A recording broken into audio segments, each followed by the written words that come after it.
এখানে আমি ওনাকে বলেছি যে প্রধান বক্তা বিশেষ বক্তা যারা থাকবেন তাদেরকে সবসময় উপরে দিবেন, আমরা যারা আছি আমাদেরকে সবসময় নিচে নাম দিয়ে রাখবেন। আমি ওনাকে বর্ষের একটা সাজেস্ট করেছি, আশা করি কাজল ভাই আগামী বর্ষের ভুল করবেন না। আমাদের প্রধান বক্তা হযরত মাওলানা মুফতি নুরে আলম সিদ্দিকী সাহেব আড়াই হাজারি, আমাদের প্রধান আকর্ষণ মাওলানা হাফেজ জুবাইদ আহমেদ আজাদি মিরপুরি হবিগঞ্জ সোনার বাড়ি, বিশেষ বক্তা মুফতি মোহাম্মদ বিন কাসিম।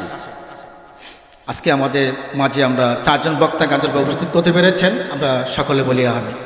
আমরা স্টেজে যারা আছি সম্মানিত ব্যক্তি এবং আমার সামনে যারা বসে আছেন, আমরা সবাই কিন্তু ইনশাল্লাহ আমাদেরকে কিন্তু আপনাদের রকপথের ফেসে তারা কিন্তু আমাদের পাহাড়ের মাধ্যমে কিন্তু আমাদের রেখেছে। তাহলে এখানে যতক্ষণ বসে থাকবো ইনশাল্লাহ সওয়াব হবে না গুনাহ হবে? সওয়াব হবে না ইনশাল্লাহ। আমরা প্রধান বক্তা যখন উনি বয়ান শুরু করবে ইনশাল্লাহ আমরা সবাই থাকবো তো? ইনশাল্লাহ থাকবেন। কেন থাকবেন?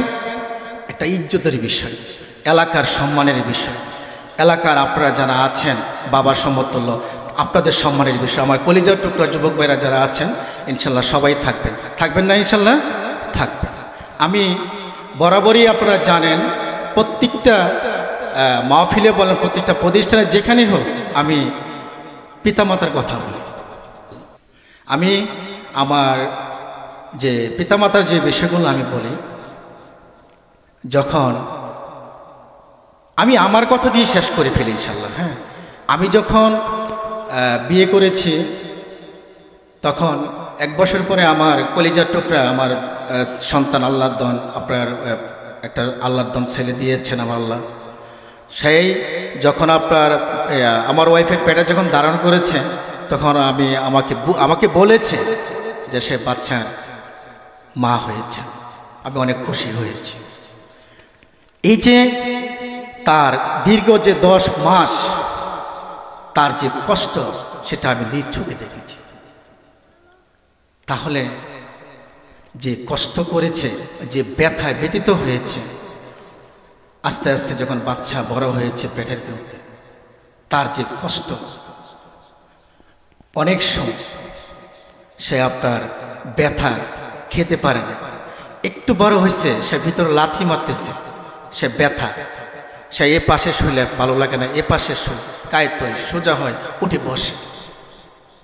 কত কষ্ট জননী। যখন একটু বড় বড় হয়ে মনে করে 8-9 মাস হয়ে গেছে আপনার পৃথিবীতে আসার সুযোগ আস্তে আস্তে সে পেয়ে যাচ্ছে, সে বাচ্চা যখন সে আপনার সেজদার দিকে যায়, সেজদার দিকে সে যায়, বাচ্চা যখন সময় হয়েছে আমি দুনিয়াতে আসব, আমি দুনিয়াকে দেখতে চাই, কত সুন্দর করে আমার আল্লাহ দুনিয়াকে বানিয়েছে। সময় হয়েছে, জননীর প্রসব ব্যথা শুরু হয়েছে। প্রসব ব্যথা শুরু হয়েছে, বলতেছে স্বামী আমি আর সহ্য করতে পারতেছি না, আমার উপরে আমি যেমন দেখতেছি 7 আসাম আমার মাথার উপরে পড়ে যাচ্ছে। স্বামী